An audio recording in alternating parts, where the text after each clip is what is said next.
Hi hello ನಮಸ್ಕಾರ ಎಲ್ಲರಿಗೂ. ಇದು ನಾನು ಪುಸ್ತಕ ಓದ್ತಾ ಇದ್ದೀನಲ್ಲ, ಅದು ಸೀರೀಸ್ದು ನೆಕ್ಸ್ಟ್ ಎಪಿಸೋಡ್. ಮಧ್ಯ ಮಧ್ಯ ನಾನು ಕೆಲವೊಂದು ರೆಕಾರ್ಡು ಮಾಡಿದ್ದೀನಿ, ಲೈವ್ ಕೂಡ ಬಂದಿದ್ದೀನಿ. ಲೈವ್ ಬಂದಾಗ ಸರಿಯಾದ ಟೈಮ್ ಸೆಟ್ ಆಗ್ತಿಲ್ಲ ಎಲ್ಲರೂ ಜಾಯಿನ್ ಆಗೋ ಥರ. ಅದಕ್ಕೆ ನಾನು ರೆಕಾರ್ಡಿಂಗ್ ಮಾಡೋಣ ಅಂತ ಅಂದ್ಕೊಂಡು ನಾನು ಇವತ್ತು ರೆಕಾರ್ಡಿಂಗ್ ಮಾಡೇ ಹಾಕ್ತಾಯಿದ್ದೀನಿ. ಇದು 5ನೇ ದಿನದ್ದು 5ನೇ ಎಪಿಸೋಡ್ ಈ ಇದರಲ್ಲಿ ಸೀರೀಸಲ್ಲಿ. ನಿಮಗೆ ಗೊತ್ತಿರೋ ಹಾಗೆ ನಾನು ಪ್ರಿಡಿಕ್ಷನ್ಸ್ ಇದೆಯಲ್ಲ, ಈ ವರ್ಷದ ಪ್ರಿಡಿಕ್ಷನ್ಸ್ ಅದನ್ನೆಲ್ಲ ಮುಗಿಸಿದ್ದೀನಿ. ಇನ್ನೊಂದು ಬಾಕಿ ಇದೆ, ಪರ್ಸ್ನಲ್ ಇಯರ್ ನಂಬರ್ 11 ಮತ್ತು 22 ಬಾಕಿ ಇದೆ. ಅದು ನೆಕ್ಸ್ಟ್ ವೀಕ್ ಮುಂದಿನ ವಾರ ನಾನು ಅದನ್ನು ನಿಮಗೆಲ್ಲ ಶೇರ್ ಮಾಡ್ತೀನಿ. ಸೊ ಇವತ್ತಿಗೆ ನಾನು ಎಲ್ಲಿ ನಿಲ್ಲಿಸಿನೋ ಅಲ್ಲಿಂದ ಕಂಟಿನ್ಯೂ ಮಾಡ್ತಾಯಿದ್ದೀನಿ. ನೀವು ಆಲ್ರೆಡಿ ಅದನ್ನು ಕೇಳಿಸ್ಕೊಂಡಿಲ್ಲ ಅಂತ ಹೇಳಿದ್ರೆ ಹಳೆ ಎಪಿಸೋಡ್ಸ್ ಎಲ್ಲ ಪ್ಲೇಲಿಸ್ಟ್ ನಾನು ಡಿಸ್ಕ್ರಿಪ್ಷನಲ್ಲಿ ಹಾಕಿರ್ತೀನಿ. ಹಾಗೆ ಪ್ರಿಡಿಕ್ಷನ್ಸ್ದು ಪ್ಲೇಲಿಸ್ಟ್ ನಾನು ಡಿಸ್ಕ್ರಿಪ್ಷನಲ್ಲಿ ಹಾಕಿರ್ತೀನಿ. ಮೊದಲ ಬಾರಿಗೆ ಬಂದಿದ್ದೀರಾ ನೀವು ಅಂತ ಹೇಳಿದ್ರೆ ನನ್ನ ಚಾನಲ್ಗೆ ಸಬ್ಸ್ಕ್ರೈಬ್ ಮಾಡಿ, ಈ ವಿಡಿಯೋಕ್ಕೆ ಕೊನೆ ತನಕ ಕೇಳಿ ಈ ಎಪಿಸೋಡ್ನ. ಹಾಗೆ ಇಷ್ಟ ಆಯಿತು ಅಂದರೆ ಲೈಕ್ ಮಾಡಿ. ಹಾಗೆಯೇ ನೀವು ಇದು ಆಲ್ಕೆಮಿಸ್ಟ್ ಓದಿದ್ದೀರಾ ಅಂತ ಹೇಳಿ. ಓದಿದರೆ ಇಷ್ಟ ಆಯಿತಾ, ಹೇಗೆ ನಿಮ್ಗೆ ಯಾವುದು ತುಂಬ ಇಷ್ಟ ಆಯಿತು, ಇದರಲ್ಲಿ ಏನು ಇಷ್ಟ ಆಯಿತು ಅದನ್ನು ಕೂಡ ನನಗೆ ಕಮೆಂಟ್ ಸೆಕ್ಷನಲ್ಲಿ ತಿಳಿಸಿ. ಹುಡುಗ ಮತ್ತೆ ಪುಸ್ತಕವನ್ನು ಓದಲು ಶುರು ಮಾಡಿದ, ಆದರೆ ಅದರಲ್ಲಿ ಮನಸ್ಸು ಉಳಿಯಲಿಲ್ಲ. ಅವನು ಆತಂಕಿತನಾಗಿದ್ದ, ವ್ಯಥಿತನೂ ಆಗಿದ್ದ. ಯಾಕೆಂದರೆ ಮುದುಕ ಹೇಳಿದ್ದರಲ್ಲಿ ಸತ್ಯಾಂಶವಿತ್ತು. ಅವನು ಬೇಕರಿಗೆ ಹೋಗಿ ಒಂದು ಬ್ರೆಡ್ ಕೊಂಡ ಮತ್ತು ವೃದ್ಧ ಆತನ ಬಗ್ಗೆ ಹೇಳಿದ್ದನ್ನು ಹೇಳಲೇ ಬೇಡವೇ ಎಂದು ಅನುಮಾನಿಸಿದ. ಕೆಲವು ಸಲ ವಿಷಯಗಳನ್ನು ಅವಷ್ಟಕ್ಕೆ ಬಿಟ್ಟು ಬಿಡುವುದು ಉತ್ತಮವೇ, ಅವನು ಮನಸಾರೆ ಯೋಚಿಸಿದ ಮತ್ತು ಸುಮ್ಮನಿರುವುದೇ ವಿಹಿತವೆನಿಸಿತು. ಅವನು ಏನಾದರೂ ಹೇಳಿದ್ದರೆ ಬೇಕರಿಯವ 3 ದಿನಗಳ ಸಮಯ ಎಲ್ಲವನ್ನೂ ಬಿಟ್ಟು ಬಿಡುವ ಕುರಿತು ಯೋಚಿಸುತ್ತಿದ್ದನೋ ಏನೋ. ಈಗಂತೂ ಅವನಿಗೆ ಇವೆಲ್ಲ ವಿಷಯಗಳು ಅಭ್ಯಾಸವಾಗಿ ಹೋಗಿದೆಯಲ್ಲ. ಹಾಗಾಗಿ ಅವನು ಪೇಟೆಯಲ್ಲಿ ಅಡ್ಡಾಡತೊಡಗಿ ಕೊನೆಗೆ ಊರ ಹೆಬ್ಬಾಗಿಲಿಗೆ ತಲುಪಿದ. ಅಲ್ಲೊಂದು ಚಿಕ್ಕದಾದ ಕಿಟಕಿ ಇತ್ತು. ಅದರಲ್ಲಿ ಜನರು ಆಫ್ರಿಕಾಕ್ಕೆ ಹೋಗಲು ಟಿಕೆಟ್ ಖರೀದಿಸುತ್ತಿದ್ದರು. ಈಜಿಪ್ಟ್ ಆಫ್ರಿಕಾದಲ್ಲಿದೆ ಎಂದು ಅವನಿಗೆ ತಿಳಿದಿತ್ತು. ನಾನು ನಿನಗೆ ಏನಾದರೂ ಸಹಾಯ ಮಾಡಬಲ್ಲೆನೇ? ಕಿಟಕಿಯ ಆ ಕಡೆಯ ವ್ಯಕ್ತಿ ಕೇಳಿದ. ಬಹುಶಃ ನಾಳೆಯ ದಿನ, ಹುಡುಗ ಅಲ್ಲಿಂದ ಮುಂದಕ್ಕೆ ಸಾಗುತ್ತಾ ಹೇಳಿದ. ಅವನು ತನ್ನ ಒಂದು ಕುರಿಯನ್ನು ಮಾರಾಟ ಮಾಡಿದರೂ ಅವನಿಗೆ ಸುಲಭವಾಗಿ ಕಾಲುವೆಯ ಇನ್ನೊಂದು ತೀರಕ್ಕೆ ದಾಟಲು ಸಾಕಾಗುವಷ್ಟು ಹಣವಿರುತ್ತಿತ್ತು. ಈ ವಿಚಾರವೇ ಅವನಲ್ಲಿ ಭಯವನ್ನು ಹುಟ್ಟಿಸಿತು. ಕನಸು ಕಾಣುತ್ತಿರುವ ಇನ್ನೊಬ್ಬ ಟಿಕೆಟ್ ಮಾರುವಾತ ಸರಿದು ಹೋದ. ಹುಡುಗನನ್ನು ಕಂಡು ತನ್ನ ಸಹೋದ್ಯೋಗಿಗೆ ಹೇಳಿದ, ಅವನಲ್ಲಿ ಯಾತ್ರೆಗೆ ಬೇಕಾದಷ್ಟು ಹಣವಿಲ್ಲ. ಟಿಕೆಟ್ನ ಕಿಟಕಿಯ ಸಮೀಪ ನಿಂತಿರುವಾಗ ಹುಡುಗನಿಗೆ ತನ್ನ ಕುರಿಗಳು ಜ್ಞಾಪಕಕ್ಕೆ ಬಂದವು. ತಾನು ಕುರಿಗಾಹಿಯಾಗಿಯೇ ಉಳಿಯಬೇಕೆಂದು ತೀರ್ಮಾನಿಸಿದ. ಕಳೆದ 2 ವರ್ಷಗಳಲ್ಲಿ ಅವನು ಕುರಿಮಂದೆಗಳ ಬಗ್ಗೆ ಸಾಕಷ್ಟು ಕಲಿತಿದ್ದ. ಅವನಿಗೆ ಕುರಿಗಳ ಉಣ್ಣೆಯನ್ನು ಗೀಸಲು ಬರುತ್ತಿತ್ತು, ಗರ್ಭಿಣಿ ಕುರಿಗಳ ಯೋಗಕ್ಷೇಮ ನೋಡಿಕೊಳ್ಳಲು ಬರುತ್ತಿತ್ತು ಮತ್ತು ಕುರಿಗಳನ್ನು ತೋಳಗಳಿಂದ ರಕ್ಷಿಸುವುದು ಗೊತ್ತಿತ್ತು. ಅವನಿಗೆ ಅಂಡಾಲೂಸಿಯಾದ ಎಲ್ಲ ಹುಲ್ಲುಗಾವಲು ಮತ್ತು ಮೈದಾನಗಳ ಪರಿಚಯವಿತ್ತು ಮತ್ತು ಅವನಿಗೆ ತನ್ನ ಪ್ರತಿಯೊಂದು ಕುರಿಯ ಬೆಲೆ ಎಷ್ಟೆಂದು ಕೂಡ ತಿಳಿದಿತ್ತು. ಅವನು ಅತ್ಯಂತ ದೂರದ ಹಾದಿಯಿಂದ ತನ್ನ ಸ್ನೇಹಿತನ ಲಾಯಕ್ಕೆ ಸಾಗಲು ನಿರ್ಧರಿಸಿದ. ಅವನು ಪಟ್ಟಣದ ಕೋಟೆಯನ್ನು ದಾಟಿದ ವೇಳೆ ಅದನ್ನು ಕಡಿತಗೊಳಿಸಿ ಹಿಂದಿರುಗಿ ಗೋಡೆಯ ತುದಿಯನ್ನು ತಲುಪಲಿರುವ ಕಲ್ಲಿನ ಮೆಟ್ಟಿಲುಗಳನ್ನು ಏರತೊಡಗಿದ. ಅಲ್ಲಿಂದ ಅವನಿಗೆ ಆಫ್ರಿಕಾ ದೂರದಲ್ಲಿ ಕಾಣಿಸುತ್ತಿತ್ತು. ಅಲ್ಲಿಂದಲೇ 3 ಸ್ಪೇನ್ಗೆ ಬಂದು ವಾಸ್ತವ್ಯ ಹೂಡಿದರು ಎಂದು ಯಾರೋ ಅವನಿಗೆ ಹೇಳಿದ್ದರು. ಅಲ್ಲಿಂದ ಅವನಿಗೆ ಪೂರ್ತಿ ಪಟ್ಟಣವೇ ಕಾಣಿಸುತ್ತಿತ್ತು. ಮಳಿಗೆಯ ಸಮೀಪ ವೃದ್ಧನ ಬಳಿ ಕುಳಿತ ಸ್ಥಳವೂ ಸೇರಿದಂತೆ ವೃದ್ಧನ ಬಳಿ ಕುಳಿತಾಗಿನ ಕ್ಷಣಗಳನ್ನು ಅವನು ಶಾಪವೆಂದು ಬಗೆದ. ಅವನು ಶಹರಿಗೆ ಬಂದಿರುವುದೇ ತನ್ನ ಕನಸನ್ನು ವಿಶ್ಲೇಷಣೆ ಮಾಡುವುದಕ್ಕೋಸ್ಕರ. ಆ ಹೆಂಗಸಿನ ಬಳಿಗೆ ಆ ಹೆಂಗಸಾಗಲಿ ವೃದ್ಧನಾಗಲಿ ತಾನು ಕುರಿಗಾಹಿ ಎಂದಾಗ ಪ್ರಭಾವಿತರಾಗಲಿಲ್ಲ. ಅವರೆಲ್ಲ ಏಕಾಂಗಿ ವ್ಯಕ್ತಿಗಳಾಗಿದ್ದು ಅವರ ಪ್ರಪಂಚದ ವಿಶ್ವಾಸದ ವಸ್ತುಗಳೆಲ್ಲ ಹೊರಟು ಹೋಗಿದ್ದವು. ಅಷ್ಟೇ ಅಲ್ಲ, ಒಬ್ಬ ಕುರಿಗಾಹಿಗೆ ಅವನ ಕುರಿಗಳ ಜೊತೆಗೆ ಎಷ್ಟೊಂದು ಬಾಂಧವ್ಯವಿರುತ್ತದೆ ಎನ್ನುವುದನ್ನು ಅವರಿಗೆ ಅರ್ಥವಾಗುವುದಿಲ್ಲ. ಅವನು ತನ್ನ ಕುರಿಮಂದೆಯಲ್ಲಿ ಒಂದೊಂದನ್ನು ಬಲ್ಲವನಾಗಿದ್ದ. ಯಾವುದೆಲ್ಲ ಕುಂಟುತ್ತದೆ, ಯಾವುದು 12 ತಿಂಗಳಲ್ಲಿ ಮರಿ ಹಾಕಲಿದೆ ಮತ್ತು ಯಾವುದು ಎಲ್ಲಕ್ಕೂ ಮಿಗಿಲಾಗಿ ಆಲಸ್ಯವನ್ನು ಹೊಂದಿದೆ ಮುಂತಾಗಿ ಅವುಗಳ ಉಣ್ಣೆಯನ್ನು ಗೀಸಲು ಅವನ್ನು ವಧಿಸಲು ಅವನಿಗೆ ಬರುತ್ತಿತ್ತು. ತಾನು ಅವನ್ನು ಬಿಟ್ಟು ತೆರಳಿದರೆ ಅವುಗಳು ಖಂಡಿತವಾಗಿಯೂ ತೊಂದರೆಗೀಡಾಗುತ್ತವೆ ಎಂದುಕೊಂಡ. ಗಾಳಿ ಬೀಸತೊಡಗಿತ್ತು. ಅವನಿಗೆ ಗಾಳಿಯ ಪರಿಚಯವಿತ್ತು. ಜನರು ಅದನ್ನು ಲೆವೆಂಟರ್ ಎಂದು ಕರೆಯುತ್ತಿದ್ದರು. ಅದರ ಜೊತೆಯಲ್ಲಿಯೇ 3 ಲೆವೆಂಟ್ನಿಂದ ಬಂದು ಭೂಮಧ್ಯ ಸಾಗರದ ಪೂರ್ವದಡದಲ್ಲಿ ನೆಲೆಸಿದ್ದರು. ಲೆವೆಂಟರ್ನ ವೇಗ ಹೆಚ್ಚಿತು. ನಾನು ನನ್ನ ಕುರಿಗಳ ಮತ್ತು ನಿಧಿಯ ನಡುವೆ ಇದ್ದೇನೆ, ಹುಡುಗ ಯೋಚಿಸಿದ. ಅವನಿಗೆ 2ರಲ್ಲಿ ಒಂದನ್ನು ಆಯ್ಕೆ ಮಾಡಬೇಕಿತ್ತು. ಒಂದರ ಜೊತೆಗೆ ಅವನು ಅವಿನಾಭಾವಿ, ಇನ್ನೊಂದನ್ನು ಅವನು ಆಸೆಪಟ್ಟಿದ್ದು.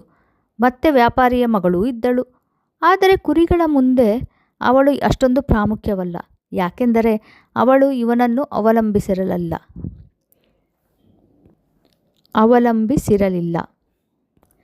ಅವಳಿಗೆ ಅವನು ನೆನಪು ಇದ್ದಿರಲಾರದು. ಅವನು ಯೋಚಿಸಿದ. ಅವನು ಹುಡುಗಿಯ ಮುಂದೆ ಅದೊಂದು ದಿನ ಪ್ರಕಟವಾಗಿದ್ದೇನೋ ನಿಜ, ಆದರೆ ಆ ಹುಡುಗಿಗೆ ಎಲ್ಲ ದಿನಗಳು ಒಂದೇ. ಮುಂದಿನ ದಿನ ಮೊದಲ ದಿನದ ಹಾಗೆಯೇ ಇದ್ದಾಗ ಜನರು ಅಂತಹ ಒಳ್ಳೆಯ ಘಟನೆಗಳನ್ನು ಪ್ರತ್ಯೇಕವಾಗಿ ಗುರುತಿಸಲಾರರು. ಅವರ ಬದುಕಿನಲ್ಲಿ ಸೂರ್ಯ ಎಂದಿನಂತೆ ಉದಿಸಿದ ಹಾಗಿರುತ್ತದೆ. ನಾನು ನನ್ನ ತಂದೆ ತಾಯಿ ಮತ್ತು ನನ್ನ ಶಹರನ್ನು ಹಿಂದೆ ಬಿಟ್ಟು ಬಂದಿದ್ದೇನೆ. ಅವರಿಗೆ ನಾನು ದೂರಕ್ಕೆ ತೆರಳುವುದು ಹೇಗೆ ಅಭ್ಯಾಸವಾಗಿ ಹೋಗಿದೆಯೋ ನನಗೂ ಹಾಗೆಯೇ ಅಭ್ಯಾಸವಾಗಿದೆ. ಕುರಿಗಳಿಗೂ ನನ್ನನ್ನು ಬಿಟ್ಟಿರುವ ಅಭ್ಯಾಸವಾಗಬಹುದೆಂದು ಹುಡುಗ ಯೋಚಿಸಿದ. ಎಲ್ಲಿ ಅವನು ಕುಳಿತಿದ್ದನೋ ಅಲ್ಲಿ ಅವನಿಗೆ ಆ ಮಳಿಗೆ ಸ್ಪಷ್ಟವಾಗಿ ಕಾಣಿಸುತ್ತಿತ್ತು. ಬೇಕರಿಯವನಲ್ಲಿ ಜನರು ಯಥಾಪ್ರಕಾರ ಬಂದು ಹೋಗುತ್ತಿದ್ದರು. ಯಾವ ಬೆಂಚಿನ ಮೇಲೆ ಅವನು ವೃದ್ಧನು ಕುಳಿತಿದ್ದರೋ ಅಲ್ಲಿ ಇದೀಗ ಓರ್ವ ನವ ಯುವ ಜೋಡಿ ಪರಸ್ಪರ ಚುಂಬಿಸುವುದರಲ್ಲಿ ನಿರತರಾಗಿದ್ದರು. ಆ ಬೇಕರಿಯವ ಅವನು ತನ್ನಷ್ಟಕ್ಕೆ ಹೇಳಿ ಹಾಗೆಯೇ ಆ ಯೋಚನೆಯನ್ನು ಬಿಟ್ಟುಬಿಟ್ಟ. ಬಿರುಗಾಳಿ ತೀವ್ರವಾಗಿ ಮುಖಕ್ಕೆ ಬಲವಾಗಿ ಹೊಡೆಯುವುದು ಹುಡುಗನ ಅನುಭವಕ್ಕೆ ಬರತೊಡಗಿತು. ಈ ಬಿರುಗಾಳಿ ಹಿಂದೆ ಉತ್ತರ ಆಫ್ರಿಕಾದಿಂದ 3ರನ್ನು ಮಾತ್ರವಲ್ಲ, ಪರೋಕ್ಷವಾಗಿ ಅಲ್ಲಿಯ ಮರುಭೂಮಿ ಮತ್ತು ಪರದಾಧಾರಿ ಸುಂದರಿಯರ ಕಂಪನ್ನು ಕೂಡ ಬೀಸಿ ತಂದಿತ್ತು. ಅಪರಿಚಿತವಾದ ಪಿರಮಿಡ್ ಮತ್ತು ನಿಧಿಯ ಅನ್ವೇಷಣೆಯಲ್ಲಿ ಹೊರಟಿದ್ದ ಸಾಹಸಿ ಪುರುಷರ ಬೆವರು ಮತ್ತು ಕನಸುಗಳನ್ನು ಇದೇ ಮಾರುತ ಹೊತ್ತು ತಂದಿತ್ತು. ಗಾಳಿಗಿರುವ ಸ್ವಾತಂತ್ರ್ಯವನ್ನು ಕಂಡು ಹುಡುಗ ಅಸೂಯೆಪಟ್ಟನಾದರೂ ಮರುಕ್ಷಣವೇ ಬೇಕಾದರೆ ತನಗೂ ಈ ಗಾಳಿಯಂತೆ ಮುಕ್ತನಾಗಿರಬಹುದೆಂದು ನೆನೆದು ಸಮಾಧಾನ ಪಟ್ಟುಕೊಂಡ. ಇದಕ್ಕಾಗಿ ತನ್ನನ್ನು ಬಿಟ್ಟರೆ ಮತ್ತಾರೂ ತಡೆಯುವವರಿಲ್ಲ. ಕುರಿಮಂದೆ, ವ್ಯಾಪಾರಿಯ ಮಗಳು, ಅಂಡಾಲೂಸಿಯಾದ ಹುಲ್ಲುಗಾವಲು ಇವೆಲ್ಲ ನನ್ನ ವೈಯಕ್ತಿಕ ಮಹತ್ವಾಕಾಂಕ್ಷೆಯ ಮೆಟ್ಟುರುಗಳು ಮಾತ್ರ. ಅವುಗಳಿಗಾಗಿ ತನ್ನ ವೈಯಕ್ತಿಕ ಆಕಾಂಕ್ಷೆಯಿಂದ ಹಿಂದೆ ಸರಿಯಬಾರದು ಎಂದು ಹುಡುಗ ನಿರ್ಧರಿಸಿದ. ಮರುದಿನ ಮಧ್ಯಾಹ್ನ ಹುಡುಗ ವೃದ್ಧನನ್ನು ಭೇಟಿಯಾದ. ತನ್ನ ಮಂದೆಯಿಂದ 6 ಕುರಿಗಳನ್ನು ಜತೆಯಲ್ಲಿ ತಂದಿದ್ದ. ನನಗೆ ಅಚ್ಚರಿಯಾಯಿತು. ನನ್ನ ಮಂದೆಯ ಉಳಿದ ಕುರಿಗಳನ್ನು ಖರೀದಿಸಲು ಸ್ನೇಹಿತನೊಬ್ಬ ನಾನು ಕೇಳಿದೊಡನೆಯೇ ಒಪ್ಪಿಕೊಂಡ. ಅವನು ಯಾವಾಗಲೂ ಕುರಿಗಾಹಿಯಾಗುವ ಕನಸನ್ನು ಕಾಣುತ್ತಿದ್ದನಂತೆ. ನನಗೆ ಪಾಲಿಗೆ ಆರಂಭದಲ್ಲೇ ಇದೊಂದು ಶುಭ ಶಕುನವೆನ್ನಬೇಕು, ಹುಡುಗ ಹೇಳಿದ. ಯಾವತ್ತೂ ಹೀಗೆಯೇ, ವೃದ್ಧ ಉತ್ತರಿಸಿದ. ಇದನ್ನು ನೆರವಿನ ಸಿದ್ಧಾಂತ ಎಂದು ಕರೆಯುತ್ತಾರೆ. ನೀನು ಇಸ್ಪೀಟಿನ ಆಟವನ್ನು ಮೊದಲ ಸಲ ಆಡುವಾಗ ನಿನಗೆ ಗೆಲ್ಲುವ ಅವಕಾಶ ಹೆಚ್ಚಿರುತ್ತದೆ. ಆರಂಭಿಕನ ಅದೃಷ್ಟವೇ ಅದು. ಅದು ಹೇಗೆ? ಹುಡುಗನ ಪ್ರಶ್ನೆ. ನೀನು ನಿನ್ನ ವೈಯಕ್ತಿಕ ಆಕಾಂಕ್ಷೆಯನ್ನು ಸಾಧಿಸಬೇಕೆಂದು ಅಗೋಚರ ಶಕ್ತಿಯೊಂದು ಬಯಸುತ್ತದೆ ಮತ್ತು ಅದಕ್ಕೋಸ್ಕರ ನಿನ್ನ ಹಸಿವನ್ನು ಯಶಸ್ಸಿನ ರುಚಿಯೊಂದಿಗೆ ತೀಕ್ಷ್ಣಗೊಳಿಸುತ್ತದೆ. ನಂತರ ವೃದ್ಧ ಹುಡುಗ ತಂದಿದ್ದ ಕುರಿಗಳನ್ನು ಪರೀಕ್ಷಿಸತೊಡಗಿದ. ಅದರಲ್ಲಿನ ಒಂದು ಹೆಳವ ಕುರಿಯನ್ನು ಗುರುತಿಸಿದ. ನನ್ನ ಮಂದೆಯಲ್ಲೇ ಆ ಹೆಳವ ಅತ್ಯಂತ ಚುರುಕಾದ ಕುರಿ ಮಾತ್ರವಲ್ಲ, ಹೆಚ್ಚು ಉಣ್ಣೆಯನ್ನು ಕೊಡುವಂಥದ್ದು ಕೂಡ. ತನ್ನ ಹೆಳವ ಕುರಿಯ ಬಗ್ಗೆ ಹುಡುಗ ಸಮಜಾಯಿಷಿ ನೀಡಿದ. ನಂತರ ಪ್ರಶ್ನಿಸಿದ, ನನ್ನ ಗುಪ್ತನಿಧಿ ಎಲ್ಲಿದೆ? ಅದು ಈಜಿಪ್ಟ್ನ ಪಿರಮಿಡ್ಗಳ ಬಳಿಯಲ್ಲಿದೆ, ವೃದ್ಧ ಉತ್ತರಿಸಿದಾಗ ಹುಡುಗ ಬೇಸ್ತು ಬಿದ್ದ. ಇಷ್ಟು ಮಾಹಿತಿಯನ್ನು ಆ ಮುದುಕಿ ಏನೊಂದು ಮುಂಗಡ ಪಾವತಿಯಿಲ್ಲದೆ ತಿಳಿಸಿದ್ದಳು. ಗುಪ್ತನಿಧಿಯನ್ನು ಪಡೆಯಬೇಕಾದರೆ ನೀನು ಶಕುನಗಳನ್ನು ಅನುಸರಿಸಬೇಕಾಗುತ್ತದೆ. ಭಗವಂತ ಎಲ್ಲರಿಗೂ ಅನುಸರಿಸಲು ಸಾಧ್ಯವಾಗುವಂತಹ ಒಂದು ಹಾದಿಯನ್ನು ನಿಶ್ಚಯಿಸಿರುತ್ತಾನೆ. ನೀನು ಶಕುನಗಳನ್ನು ಓದುವ ಮೂಲಕ ಆ ಹಾದಿಯನ್ನು ಕಂಡುಕೊಳ್ಳಬೇಕು. ಇದಕ್ಕೆ ಹುಡುಗ ಉತ್ತರಿಸಬೇಕು ಎನ್ನುವಷ್ಟರಲ್ಲಿ ಚಿಟ್ಟೆಯೊಂದು ಕಾಣಿಸಿಕೊಂಡು ಮುದುಕ ಮತ್ತು ಹುಡುಗನ ನಡುವೆ ರೆಕ್ಕೆ ಬಡಿಯುತ್ತಾ ಹಾರತೊಡಗಿತು. ಜೀರುಂಡೆ, ಮಿಡಿತೆ, ಹಲ್ಲಿ ಮತ್ತು 4 ದಳಗಳ ಬಿಳಿ ಹೂಗಳಂತೆ ಚಿಟ್ಟೆಗಳು ಕೂಡ ಒಳ್ಳೆಯ ಶಕುನವೆಂದು ತನ್ನ ಅಜ್ಜ ಹೇಳಿದ್ದ ಮಾತೊಂದು ಹುಡುಗನಿಗೆ ನೆನಪಾಯಿತು. ಅದು ಸರಿ. ಹುಡುಗನ ಯೋಚನೆಗಳನ್ನು ಓದಲು ಶಕ್ತನಾದ ವೃದ್ಧ ಹೇಳಿದ. ನಿನ್ನ ಅಜ್ಜ ಹೇಳಿದಂತೆ ಇವು ಒಳ್ಳೆಯ ಶಕುನಗಳೇ. ವೃದ್ಧ ಈಗ ತನ್ನ ಮೇಲಂಗಿಯನ್ನು ಬಿಚ್ಚಿದ.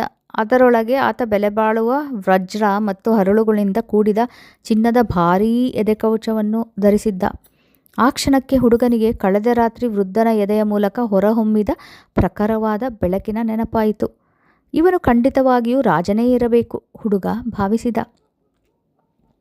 ತೆಗೆದುಕೋ ಇವುಗಳನ್ನು. ತನ್ನ ಎದೆಗವಚದ ಮಧ್ಯ ನೆಟ್ಟಿದ್ದ ಒಂದು ಬಿಳಿ ಮತ್ತು ಕಪ್ಪು ಹರಳುಗಳನ್ನು ಕಿತ್ತು ಹುಡುಗನ ಕೈಗಿತ್ತ.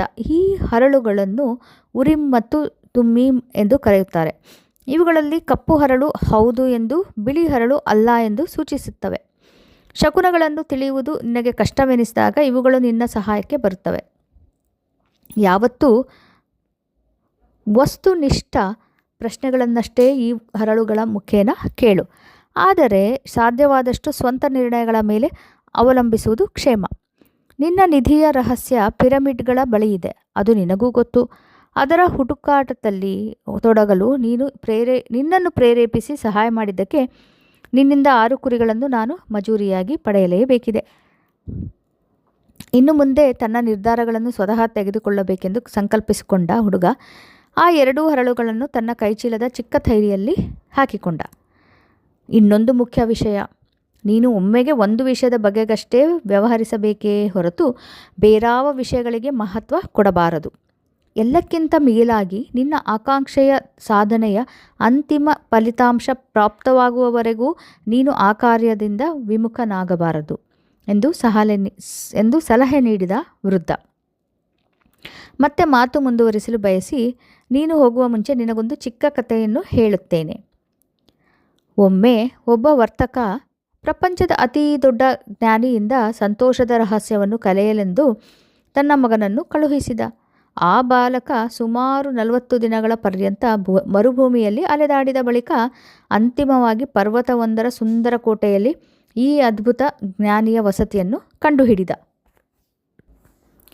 ನಮ್ಮ ಕಥಾನಾಯಕ ಬಾಲಕ ಆ ಕೋಟೆಯ ಮುಖ್ಯ ಕೋಣೆಯನ್ನು ಪ್ರವೇಶಿಸಿದಾಗ ಆ ಕೋಣೆ ಒಬ್ಬ ಸಂತನ ನಿವಾಸವಾಗಿ ಕಾಣುವ ಬದಲು ಅದು ಕುಶಲಕರ್ಮಿಗಳು, ವ್ಯಾಪಾರಿಗಳು ಮತ್ತು ಗುಂಪಾಗಿ ಅಲ್ಲಲ್ಲಿ ನೆರೆದಿರುವ ಜನರಿಂದ ತುಂಬಿ ಹೋಗಿ ಚಟುವಟಿಕೆಯಲ್ಲಿ ವ್ಯಸ್ತ ಆಗಿದ್ದವರನ್ನು ಕಂಡ.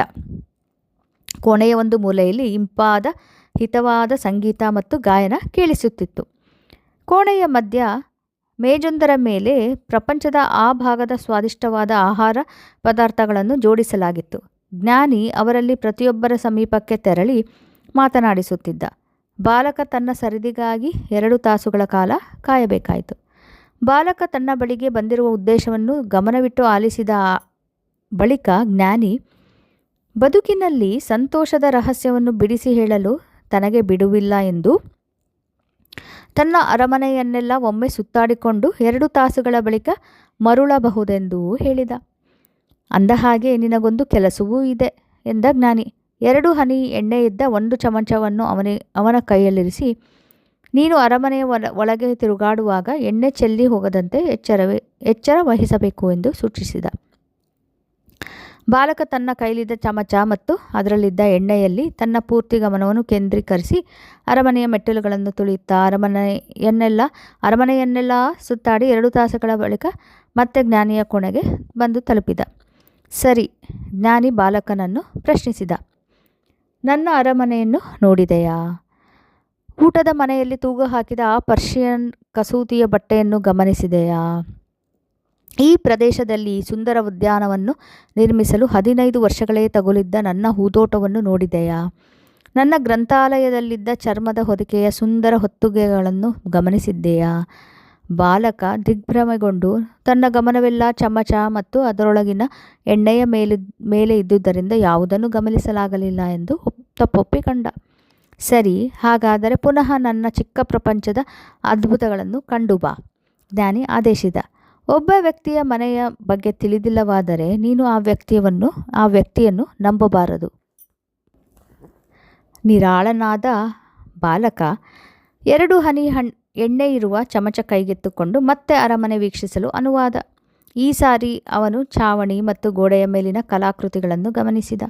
ಅರಮನೆಯ ಸುತ್ತಮುತ್ತಲಿನ ಸುಂದರ ಪರ್ವತ ಶ್ರೇಣಿಗಳನ್ನು, ಹೂದೋಟವನ್ನು, ಹೂಗಳ ಸೌಂದರ್ಯವನ್ನು ಮತ್ತು ಎಲ್ಲಕ್ಕೂ ಮಿಗಿಲಾಗಿ ಇವೆಲ್ಲವುಗಳ ಆಕೆಯ ಹಿಂದಿರುವ ಅಭಿರುಚಿಯನ್ನು ಮೆಚ್ಚಿ ಆನಂದ ತುಂದಿಲನಾದ.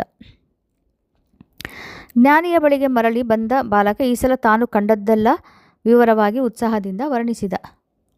ಒಳ್ಳೆಯದು, ಆದರೆ ಚಮಚದಲ್ಲಿದ್ದ ಎಣ್ಣೆಯ ಹನಿಗಳಲ್ಲಿ? ಜ್ಞಾನಿ ಕೇಳಿದ.